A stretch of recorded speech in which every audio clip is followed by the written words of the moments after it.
이번 주부터는 경애라고 하는 제목을 가지고 은혜를 나누고자 합니다. 경애는 이제 제가 처음 다루는 제목입니다. 경애. 경애는 사람의 근본입니다. 사람의 근본이에요. 경애는 사람의 근본이자 본분이라고 하는 거죠. 우리가 잠언과 전도서를 읽었을 때 읽어보면 솔로몬이라고 하는 사람이 어떤 사람인가를 알 수가 있어요. 솔로몬의 사람은 어떤 사람인가? 솔로몬이라고 하는 사람은 어떤 사람인가? 솔로몬 왕이라고 하는 사람은 어떤 사람인가를 우리가 잠언이나 전도서를 읽어보면 알 수가 있습니다. 물론 열왕기상에도 나와 있습니다. 그가 어떤 사람인가를 우리가 알 수가 있다라고 하는 거예요. 솔로몬을 한마디로 이야기하면 전에도 무 없고 후에도 무 없는, 전무후무, 전에도 없고 후에도 없는 그와 같은 지혜를 가진 자다. 소유한 자예요. 소유한 자. 뭘 소유한 자요? 지혜를 소유한 자예요. 그래도 오늘 열왕기상 3장 12절에도 말씀해 보게 되면, 주천 부분에 보게 되면 그렇게 나와 있어요. 내 앞에도 너와 같은 자가 없고. 그러니까 너와 같은 자가 없어요. 앞에도 없어요. 앞에. 그가 태어나기 전 앞에도 없고, 뭐라고 이해하냐면 뒤에도 너와 같은 자가 다시 일어나지 않는다라고 이야기를 하는 거예요. 그러니까 전에도 앞에도 없고 뒤에도 없는 그와 같은 지혜를 가지고 있는 자다. 소유한 자다. 전무후무한 지혜자다. 지혜를 가진 자다라고 하는 거예요. 그러면 바로 이 지혜라고 하는 것이 뭘까라고 하는 거예요. 이 지혜라고 하는 게 뭘까? 지혜. 지혜라고 하는 것은 정확하게 백과사전에 봐도 뚜렷하게 이렇게 나와 있지는 않아요. 그러나 우리가 지혜라고 하는 것을 보통 이렇게도 이야기합니다. 우리에게 다가오는 모든 문제를 해결할 수 있는 능력, 즉 지혜라고 하는 거죠. 우리에게 다가온 모든 문제를 해결할 수 있는 것, 그게 바로 지혜라고 하는 거예요. 나에게 다가온 어떤 문제를 풀 수 없는 것은 결국 내가 지혜가 없어서, 어떤 능력의 지혜가 없어서 내가 그걸 해결할 수 없는 것이지, 나의 다가온 모든 문제를 해결할 수 있는 그와 같은 것이 바로 지혜라고 하는 거예요. 우리에게 다가오는 모든 것, 또 저와 여러분에도 지금 어떤 문제가 있습니까? 그 문제를 해결할 수 있는 것은 지혜라고 하는 거예요. 지혜만 있으면 모든 것을 해결할 수 있다라고 하는 거예요. 지혜만 있으면 사실은 그 못할 것이 없다라고 하는 거예요. 참 지혜라고 하는 것이 어마어마합니다. 어떤 A라고 하는 의사가 병원을 개원을 했어요. 병원을 개원했는데 안 돼요. 안 돼. 1년이 지났는데도 불구하고 안 되는 거예요. 그러니까 결국은 2억이라고 하는 돈을 손해보고 병원을 문을 닫을 수밖에 없었어요. 그러다가 또 몇 년이 지난 후에 다시 다른 곳에, 여기는 신길동이라고 하고 여기는 연수동이라고 합시다. 처음에는 신길동에 했다가 병원을 개원했는데 안 돼서 결국은 손해만 봤어요. 왜냐하면 인테리어도 해야 되고 그 다음에 간호사들 봉급도 줘야 되고 하다 보니까 2억이라고 하는 돈을 까먹었어요. 그러다가 안 돼가 이제 1, 2년 뒤에 다시 연수동에 했다가 다시 병원을 개원했어요. 그런데 이곳에서는 많은 사람도 있고 병원이 잘 되었고 번창 발전하고 나니까 이제 몇 년이 지나고 나니까 6명이라는 그와 같은 숫자가 의사들이 함께 모여서 더 확장해서 병원을 했단 말이에요. 그런데 이 신길동에 병원을 개원했을 때 어떤 한 사람이 여기에 와가서 보니까, 의사 선생님, 이곳은 제가 보니까 어떤 상가도 형성되어 있지 않고 많은 사람이 오고 가지도 않고 등등 이와 같은 이유로 말미암아 영어는 병원의 자리가 아닙니다 라고 말을 했다면, 그 말이 얼마짜리예요? 2억짜리예요. 2억. 그 말을 듣고 그가 병원을 개원하지 않았다고 한다면 2억 그대로 남는 거잖아요. 이처럼 지혜라고 하는 것은 어마어마할 수 있다라고 하는 거예요. 잘 몰랐던 거죠.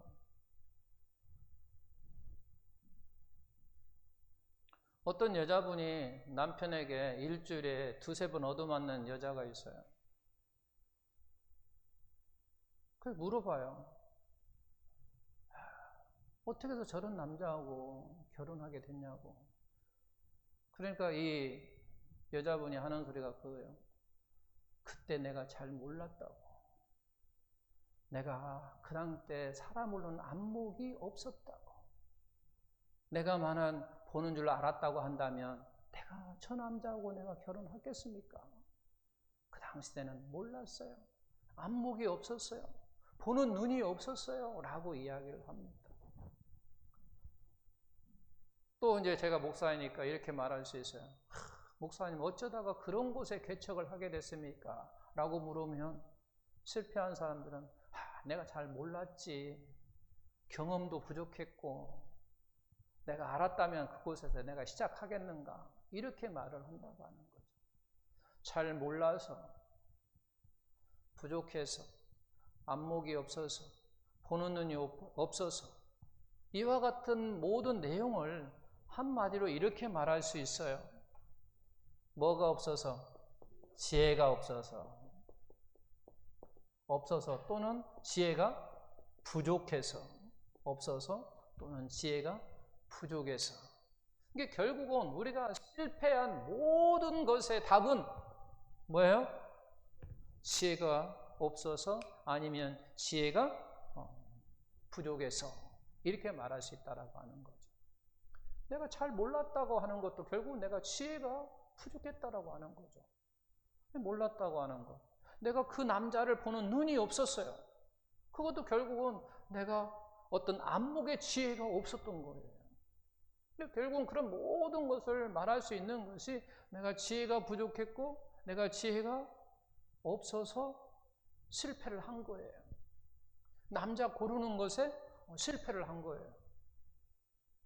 또 교회를 세우는데 또 실패를 한 거예요. 결국 뭐가 없어서? 지혜가 없어서, 지혜가 부족해서 그랬다고 하는 거죠. 저도 마찬가지입니다. 저도 벌써 이제 15년 차니까 초창기 때 설교했던 그것을 이렇게 보게 되면 내가 왜 이 말을 이때 왜 했을까? 이 말을 좀 더 부드럽고 좀 더 은혜스럽게 할 수 있었는데, 제가 이제 이것이 계속 남잖아요. 이게 이제 5년이 됐든 10년이 됐든 제 컴퓨터에 남는단 말이에요. 그럼 이게 한 번씩 본단 말이에요. 그러면 이 말을 이렇게 좀 했더라면, 결국 그런 게 있단 말이에요. 결국은 뭐가 없어서? 그 당시 때는 또 이게 부족한 거예요. 지혜가 부족해서 그랬다. 이렇게 말할 수 있다라고 하는 거예요. 자, 그러면 제가 이제 여러분에게 이런 질문을 할게요. 여러분들은 똑똑한 사람을 만나면 여러분 어떻게 하십니까? 똑똑한 사람을 만났어요. 저는 똑똑한 사람을 만나면 입을 다물어요. 그리고 똑똑한 사람이 말을 많이 할 수 있도록 합니다. 그리고 저는 뭐 합니까? 들어요. 우리는 사실 똑똑한 사람 만나면요, 들어야 되는 거예요. 그리고 듣고 내가 어떤 기회로 삼으냐면 배움의 기회를 삼아야 된다는 거죠. 내가 배움의 기회로 삼아야 돼요. 근데 그렇지 않고 또 자기도 잘났다고 그 잘난 사람 앞에, 똑똑한 사람 앞에 자기도 잘났다고 많은 이야기를 하거든요. 그처럼 어리석은 사람은 없는 거예요. 그럼 바보 같은 사람이에요. 미련한 사람이라고 우리가 말할 수 있단 말이에요. 그런 사람들은 아니요, 미련한 거예요. 들어서 배움의 기회로 삼아야 우리가 그 배움으로 말미암아 나를 성장시킬 수 있고 나를 좀 더 낫게 변화시킬 수 있는 거예요. 그래서 우리는 하나님하고는 사실 비교할 수도 없는 존재입니다. 하나님은 전지전능한 분이시고 우리는 지혜도 부족해서 지혜가 없어서 실패투성인 삶을 살아가고 있는 우리들입니다. 그래서 우리는 하나님 앞에 나와서 자기가 무슨 말을 많이 하면 안 된다라고 하는 거죠. 내가 하나님 앞에 나왔으면 다 입을 다물고 듣고 또 듣고 들으는 그런 삶을 통해서 하나님께서 전능하신 그 하나님께 말씀하시는 것을 우리가 배우는 그런 기회로 삼아야 내가 하나님의 자녀답게 살 수 있는 그와 같은 길이 생긴다라고 하는 거예요. 할렐루야.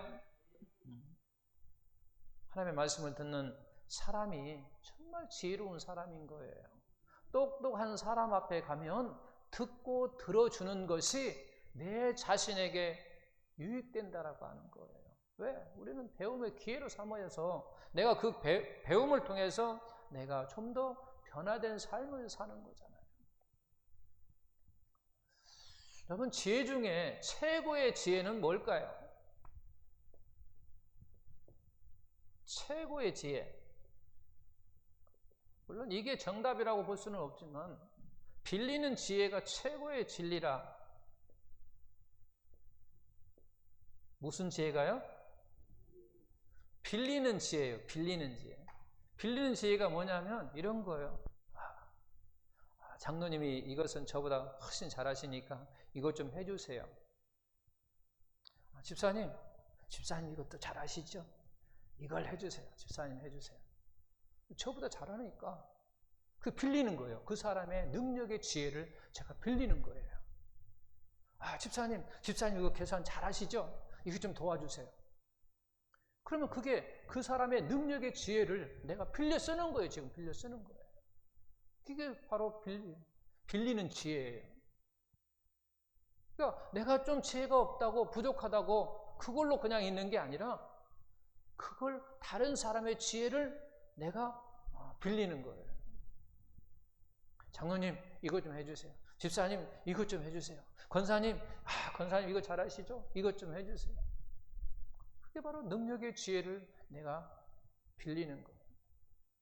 그게 바로 어떻게 보면 최고의 지혜라고 하는 거죠. 이처럼 지혜라고 하는 것을 수없이 많은 이야기를 할 수 있어요. 지혜라고 하는 게. 근데 솔로몬은 아까 어떤 사람이라고 이야기했어요? 전무후무한 그와 같은 지혜를 가진 사람이라고 하는 거예요. 조금 더 우리는 똑똑한 사람 만나면 무엇이 나에게 유익이라고요? 들어주는 거. 들을 필요가 있다라고 하는 거예요. 들을 필요가 있어요. 우리는 세상에서도요, 어떤 분야에 유명하잖아요. 어떤 분야에 우리가 뭐 합니까? 초청해서 그 사람의 강의를 듣기도 합니다. 왜 듣습니까? 뻔한 거 아니에요. 그 사람이 가지고 있는 어떤 특별한 지혜를 우리가 들어서 배움의 기회를 삼고자 하는 거예요. 세상에서도 바로 그와 같은 어떤 분야의 전문가의 어떤 그와 같은 것이 있으면 듣는다는 얘기예요. 그래서 그것을 내가 배워서 그걸 활용하고 사용함으로 말미암아 나를 더욱더 유익하게, 나를 좀 더 좋은 사람으로 만드는 거예요. 성장하는 거예요. 나를 성장시키는 거예요. 세상에도 그렇단 말이에요. 그렇다면 하나님이 전무후무한 지혜를 주신 솔로몬의 이야기도 우리가 한번 들어보자 그런 얘기예요.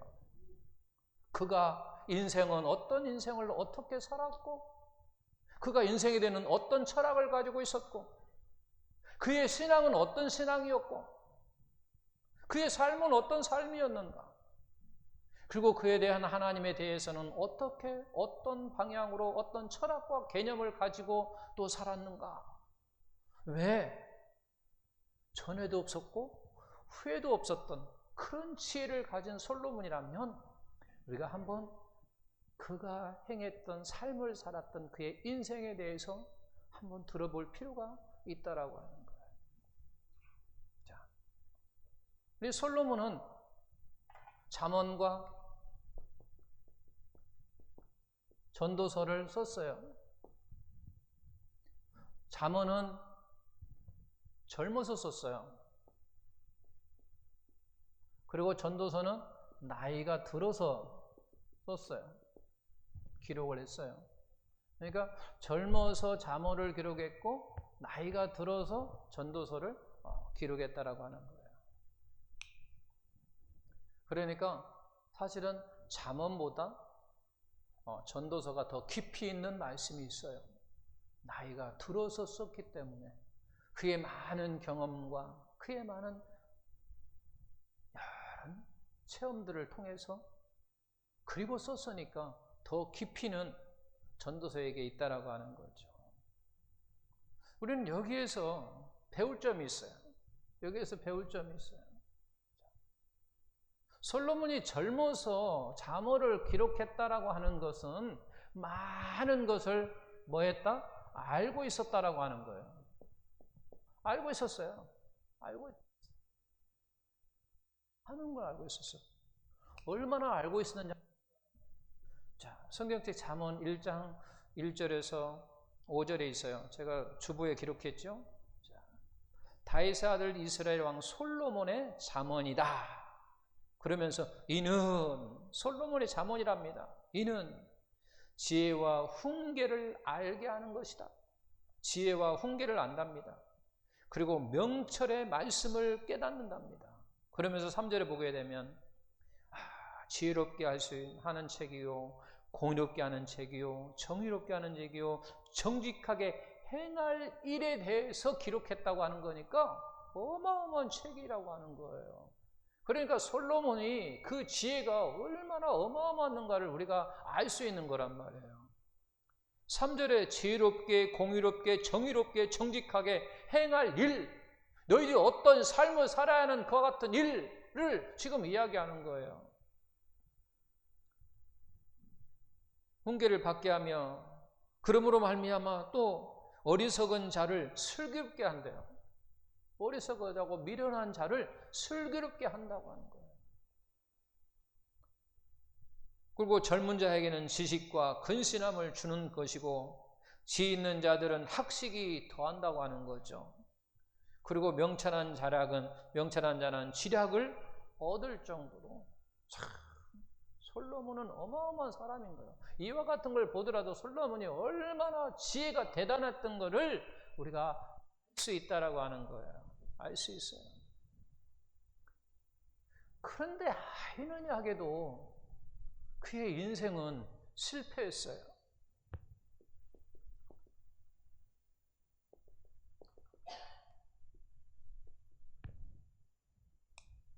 우리는 성공할 줄 알았어요. 그의 인생이 왜? 그 어마어마한 지혜를 가진 자이기 때문에 그의 인생은 성공의 삶이었죠. 그의 인생은 그럴 줄 알았단 말이에요. 그런데 우리가 보면 그의 인생은 실패했어요. 그럼 왜 실패했을까? 왜 실패했을까? 왜 그는 실패했을까라고 하는 거예요. 왜 그는 실패했을까? 우리는 인생을 실패하면요, 두 가지 이유예요. 크게 두 가지 이유예요. 한 가지는 뭐가 없어서? 지혜가 부족해서. 지혜가 없어서, 지혜가 부족해서 실패하는 경우가 참 많아요. 두 번째는 저나 솔로몬이나 똑같은 이유예요.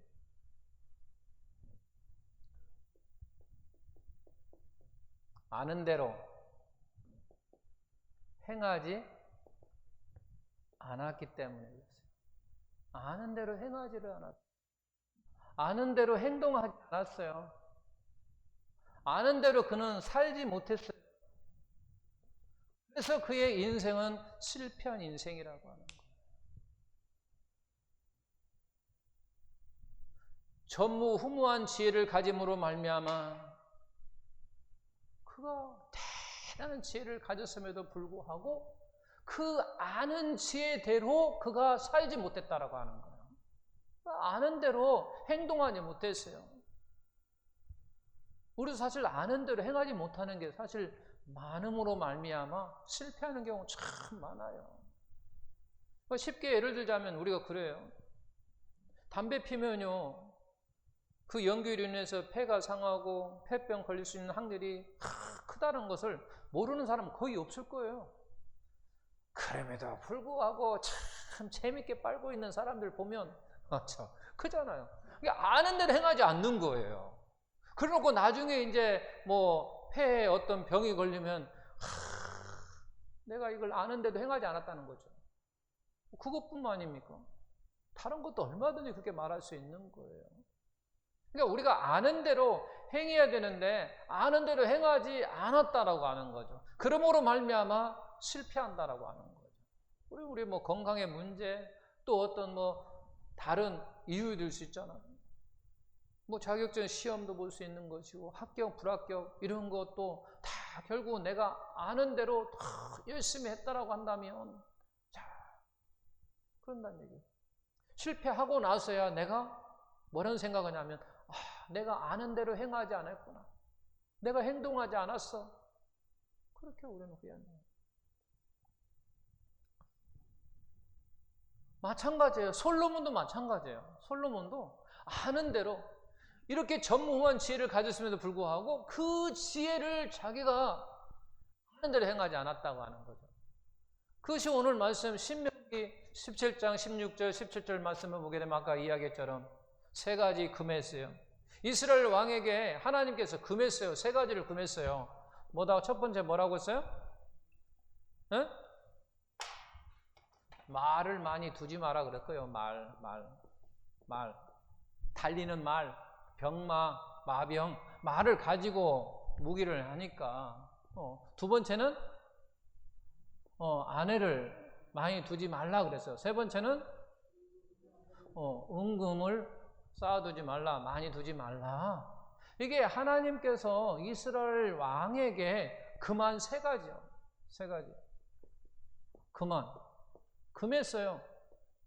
이 세 가지를 하면 안 된다고 하는 거예요. 금했다라고 하는 거예요. 그 방면에 우리가 이제 참고적으로 그러면 세 가지 해야 할 일 세 가지는 뭐냐면 하나님의 말씀을 가까이 하는 것, 그리고 하나님을 경외하는 것, 하나님의 말씀을 순종하는 것, 이것이 해야 할 것의 세 가지고 금할 것은 바로 하나님께서 이스라엘 왕이 금했던 세 가지예요. 말을 많이 두지 말고, 두 번째는 아내를 두지 말고 많이 두지 말고, 세 번째는 은금을 쌓아두지 말라, 많이 두지 말라고 하는 거예요. 그러면 이게 지금 뭐냐? 말과 이와 같은 아내와 은금이라고 하는 것이 뭘 상징하느냐는 얘기죠. 뭘 상징하냐? 말이라고 하는 것은 마병, 병마, 무기를 이야기하는 거예요. 무기. 오늘날로 이야기하면 뭐 이렇게 말할 수 있어요. 핵무기다. 뭐 이렇게 말할 수 있어요. 또 아내라고 하는 것은 성적인 것을 이야기하는 거예요. 은금이라고 하는 것은 뭐 돈이라고 하는 건 다 아시니까. 이 세 가지가 공통점이 있어요. 세 가지가 공통점. 이 공통점이 뭐냐면 이거예요. 마음을 빼앗기는 것. 그리고 하나님보다 더 의지한다고 하는 거죠. 의지하는 거예요. 그러니까 하나님이 이렇게 이야기한 거예요. 말을 많이 두지 말라는 얘기예요. 그러니까 결국 무슨 얘기냐면 전쟁에 나갈 때 나를 더 의지하지 그 말, 병마, 마병을 의지하지 말라고 이야기를 하는 거예요. 나를 더 의지하라고 이야기하는 거예요. 나를 더 의지하라. 돈을 의지하지 말고 나를 사랑하라, 나를 의지하라 그런 얘기예요. 그리고 아내를 많이 두면 네 마음이 빼앗긴다라고 하는 거예요. 마음을 빼앗기니까 아내를 많이 두지 말라고 지금 이스라엘 왕 솔로몬에게 이야기를 한 거예요. 이스라엘 왕들에게 이야기한 거예요. 이스라엘 왕들에게. 이 세 가지를 금한 거예요. 근데 우리가 읽었던 것처럼 열왕기상 10장 26절, 27절, 11장 3절에 보게 되면 뭐라고 이야기했어요? 그러면 마병을 많이 두었다고 한 거죠. 1만 2천이니까 많이 두었다라고 하는 거죠. 그리고 두 번째는 은을 돌같이 여겼으니까 얼마나 은을 많이 쌓아둔가를 알 수 있다라고 하는 거죠. 그 세 번째는 뭐예요? 아내를 1000명이나 두었어요. 1000명. 아내를 많이 두지 말라고 했는데 솔로몬은 이렇게 1000명.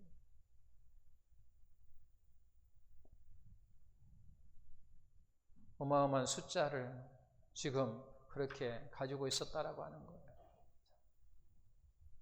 마음을 빼앗기고 하나님보다 마병을 더 의지하고 하나님보다 돈을 더 의지하는, 아는 대로 행하지 않았단 말이야. 하나님은 분명히 금했는데 그걸 알았어요. 근데 그는 그렇게 행하지 아니함으로 말미암아 그의 인생은 실패했다라고 하는 거예요.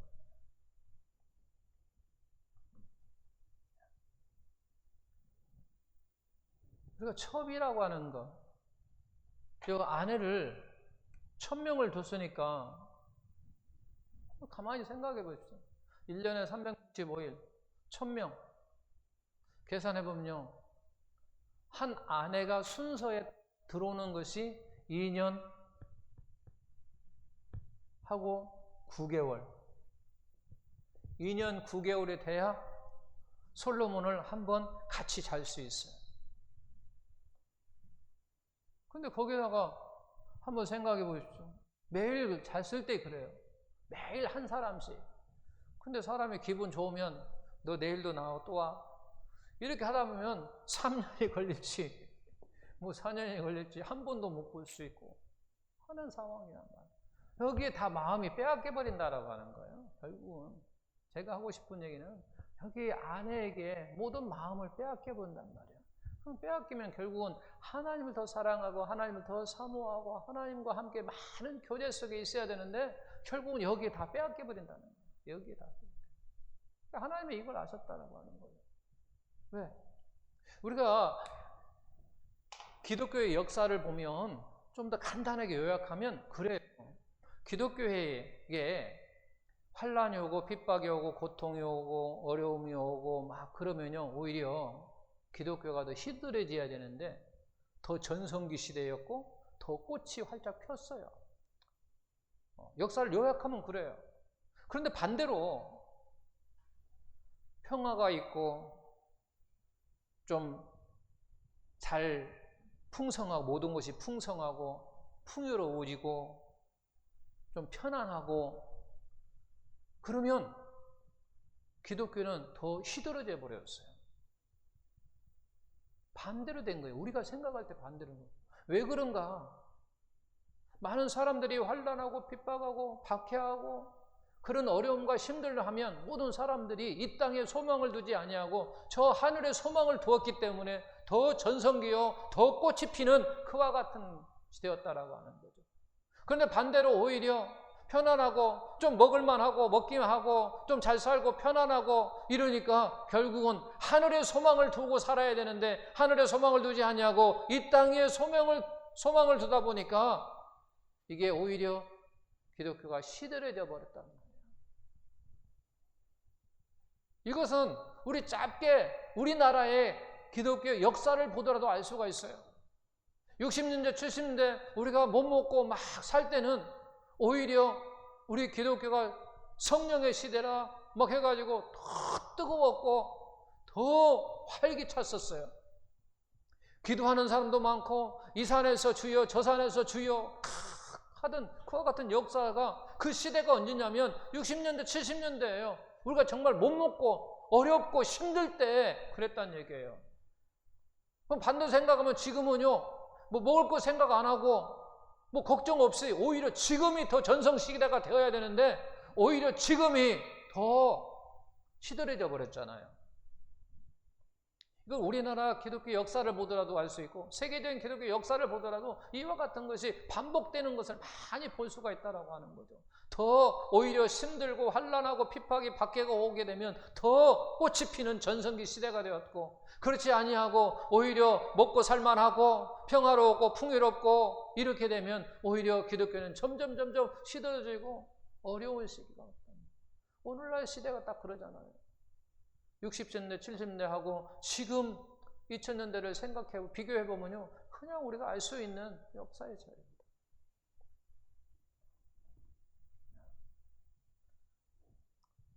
솔로몬은 어떤 사람이었느냐? 솔로몬은 전무후무한 지혜를 가진 사람이었다. 그래서 많은 것을 알고 있었다. 많은 것을 알고 있었다. 잠언을 기록할 만큼 그는 어마어마한 지혜를 가지고 있었던 사람이다. 그래도 불구하고 그는 인생에 실패했다. 왜냐하면 그는 아는 대로 행하지 않았기 때문이다. 그렇다면 그의 거울을 삼아 우리가 본다면 우리도 마찬가지로 우리는 그거보다도 지혜도 부족하고 없는 그와 같은 사람에도 불구하고 아는 대로 행하지 아니하면 우리는 더 큰 인생의 실패가 될 수 있다고 하는 거예요. 그래서 저나 사랑하는 성도 여러분이나 이와 같은 거울 삼아서 아는 대로 행함으로 말미암아 우리의 인생의 삶이 성공의 삶이요 하나님 보시기에 아름다운 삶이 되기를 예수님의 이름으로 축원합니다. 그가 마지막에 전도서에서 나이 들어서 쓴 전도서에서 끝장에 보게 되면 그렇게 이야기를 하잖아요. 나는 권력을 가져봤고 나는 많은 돈도 가져봤고 많은 여자도 가져봤다. 이게 오늘날로 이야기하면 이게 바로 병마라고 하는 것이 오늘날로 말이라고 하는 것은 이건 권력이에요. 지금 오늘날로 이야기하면 권력. 그 은금이라고 하는 건 돈이라고 하는 거죠. 오늘날 많은 사람들이 하나님보다 권력을 더 의지하고 하나님보다 돈을 더 사랑하는 형태가 이루어졌잖아요. 이미 하나님은 아신 거예요. 하나님은 아셨어요.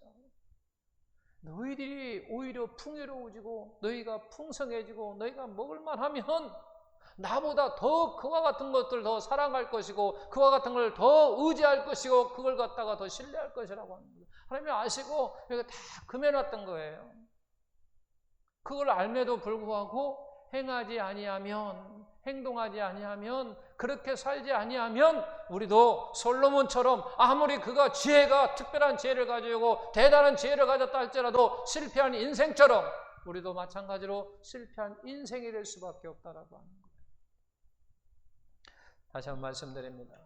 우리 성도 여러분들, 아는 대로 행함으로 말미암아 오히려 세상 것을 더 의지하지 아니하고 우리가 아는 것, 늘 하나님을 의지하고 하나님을 신뢰하고 하나님을 바라보는 그런 믿음의 삶 속에서 그런 순종 속에서 우리의 삶이 더 아름답고 더 성장하는 그런 삶, 그러므로 말하면 우리의 신앙생활의 되기를 예수님의 이름으로 축원합니다.